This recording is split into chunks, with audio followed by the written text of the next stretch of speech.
नमस्कार दोस्तों, स्वागत है आपका टेक्नो डिफेंस अपडेट पे। तो दोस्तों आज की इस वीडियो में हम बात करने वाले हैं भारत के हाइपरसोनिक वेपन्स के बारे में। तो सबसे पहले जो हाइपरसोनिक वेपन्स होते हैं ये मेनली दो प्रकार के होते हैं। एक होते हैं हाइपरसोनिक ग्लाइड व्हीकल और एक होती है हाइपरसोनिक क्रूज मिसाइल। तो जो हाइपरसोनिक वेपन्स होते हैं तो इनकी जो स्पीड होती है वो 5 मैक से ज़्यादा होती है, और इसके अलावा जिन मिसाइल की जो स्पीड है वो 0.8 मैक यानी कि 1000 किलोमीटर पर आवर के आसपास होती है, तो इनकी जो स्पीड है उसको सबसोनिक स्पीड माना जाता है। जिनकी जो स्पीड है 1 मैक से लेकर के 5 मैक के बीच होती है इनको हम सुपरसोनिक मिसाइलें मानते हैं, और जिनकी स्पीड 5 मैक से ज़्यादा होती है तो उनको हम हाइपरसोनिक मिसाइलें मानते हैं।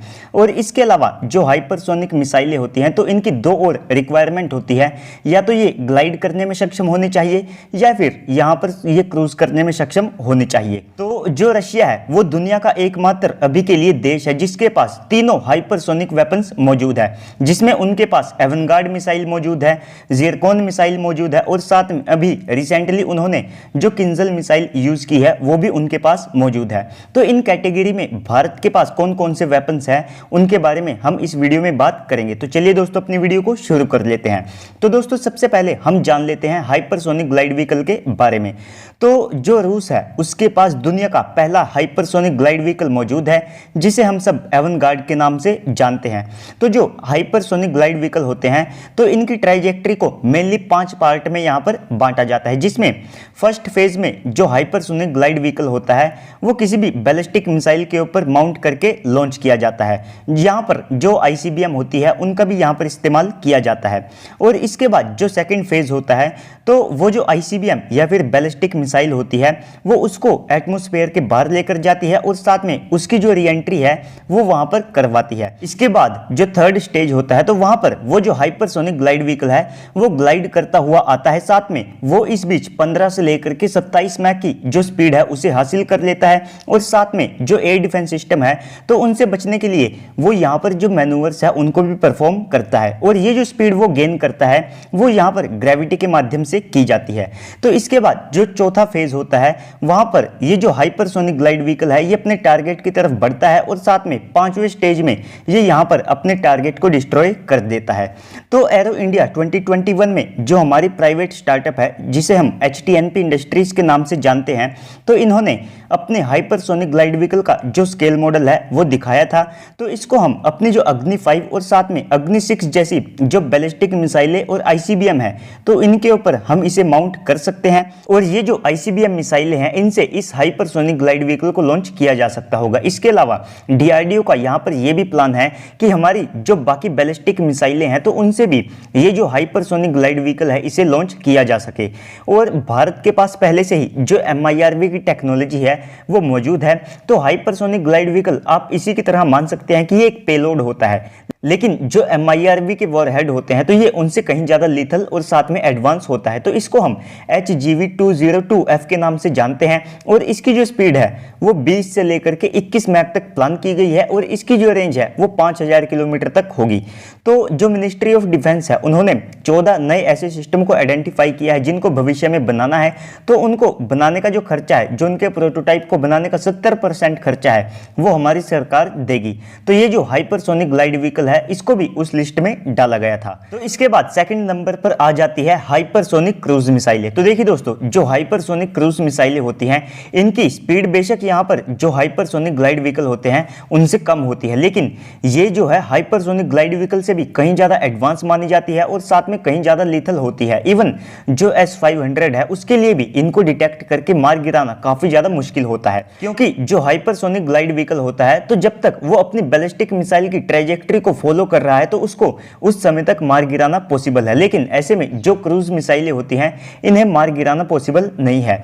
तो रशियन ज़िरकोन अभी दुनिया की एकमात्र ऑपरेशनल हाइपरसोनिक क्रूज मिसाइल है जो कि रशिया के पास मौजूद है।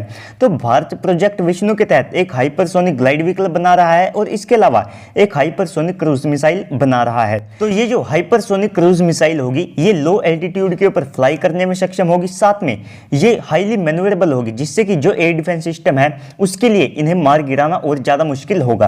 तो जो हाइपरसोनिक क्रूज मिसाइलें होती हैं इनमें स्क्रैमजेट इंजन का इस्तेमाल किया जाता है और इनकी जो स्पीड है वो 5 मैक से ज़्यादा होती है।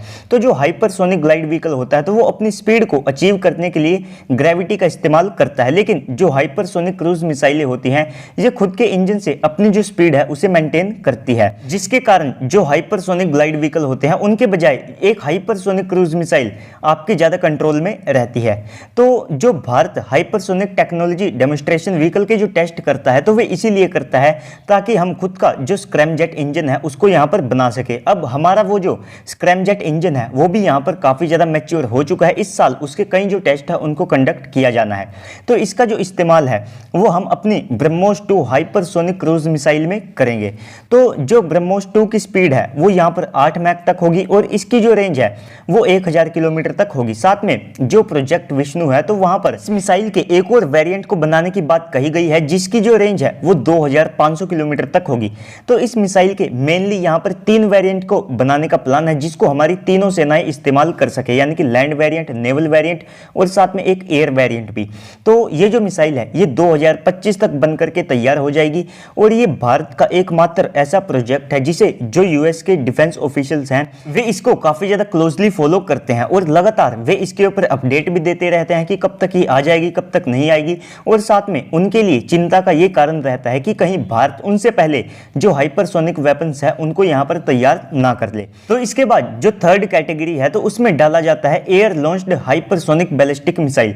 तो हाल ही में रशिया ने जो किंजल मिसाइल यूज की है तो वो एक ALBM है, यानी कि एयर लॉन्च्ड बैलिस्टिक मिसाइल, जिसकी जो स्पीड है वो 10 से लेकर के 12 मैक के आसपास थी और इसकी जो रेंज है वो डिपेंड करती है कि किस एयरक्राफ्ट से और साथ में किस एल्टीट्यूड से इसे लॉन्च किया जा रहा है। तो जो MiG-31 है तो अगर उससे इसे लॉन्च किया जाता है तो इसकी जो रेंज है वो 2000 किलोमीटर तक होती है और अगर इसे TU-22 बॉम्बर से लॉन्च किया जाता है तो इसकी जो रेंज है वो 3000 किलोमीटर तक होती है। तो भारत भी इस कैटेगरी में 2 मिसाइलें बना रहा है जिसमें एक है रुद्रम 2 और एक होगी रुद्रम का 3 वेरिएंट। तो देखिए दोस्तों दोनों इसी कैटेगरी में आते हैं क्योंकि ये एयर लॉन्च्ड बैलिस्टिक मिसाइलें होंगी। तो जो रुद्रम 2 मिसाइल है वो टेस्टिंग के लिए तैयार है और हो सकता है कि कभी भी इस मिसाइल का जो टेस्ट है वो यहाँ पर कंडक्ट कर लिया जाए। हो सकता है कि आज कर लिया जाए, हो सकता है कि 1 या 2 महीनों के अंदर किया जाए क्योंकि ये टेस्टिंग के लिए अपने काफ़ी ज़्यादा एडवांस स्टेजेस में है। इसके अलावा जो हमारी रुद्रम 3 मिसाइल है तो उसका भी जो निर्माण है वो शुरू हो चुका है। लगभग जो 20 रुद्रम 3 मिसाइलें हैं उनके निर्माण का जो कार्य है वो पहले से शुरू हो चुका है। इसके अलावा जो रुद्रम 2 मिसाइल होगी तो उसकी जो रेंज है वो 250 से लेकर के 350 किलोमीटर तक होगी। साथ में जो रुद्रम 3 मिसाइल होगी तो उसकी जो रेंज है वो 550 किलोमीटर तक होगी और जो रुद्रम 3 मिसाइल है वो एक proper air launched hypersonic ballistic missile होगी क्योंकि उसकी जो स्पीड है वो 5 मैक से ज़्यादा होगी। तो इन दोनों मिसाइलों के जो टेस्ट हैं तो उसको करने के लिए HAL को पहले ही काम सौंप दिया गया है कि आपको जो Su-30 MKI है वे यहाँ पर मॉडिफाई करने हैं। तो रुद्रम 2 मिसाइल का आप जो टेस्ट हैं वो जल्दी देख सकते हैं। दोनों मिसाइलों का जो टेस्ट है वो आप सबको 2022 और साथ में 23 में देखने को मिल सकता है। तो दोस्तों उम्मीद करता हूँ आपको जो वीडियो है वो अच्छी लगी होगी। अगर आपको वीडियो अच्छी लगी है तो वीडियो को लाइक करके चैनल को सब्सक्राइब कर दीजिएगा ताकि आपको ऐसे वीडियोस मिलते रहे। तो चलिए दोस्तों आज की इस वीडियो में इतना ही, मिलते हैं अगली वीडियो में, तब तक के लिए गुड बाय, जय हिंद।